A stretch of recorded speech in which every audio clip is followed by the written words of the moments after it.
बार्शी शहरामध्ये गेल्या 15 दिवसापासून धुवाधार पाऊस पडतोय। वादळी वाऱ्यासह पाऊस पडतोय। मुसळधार पाऊस पडतोय। शेतीचं नुकसान होत आहे।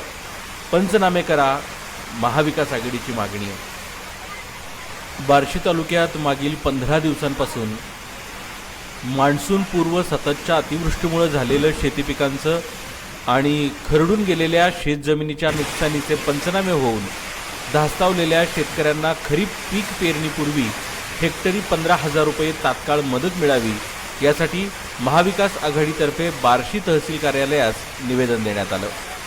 यावेळी माजी उपनगराध्यक्ष कृष्णराज बारबोले यांच्यासह हर्षवर्धन बोदले, सुवर्णा शिवपुरे, रजनी पाटील, महेश चव्हाण, वसीम पठाण, संदीप बोटे, अरुण बनकर, हनुमंत भोसले आणि इतर शेतकरी बांधव उपस्थित होते।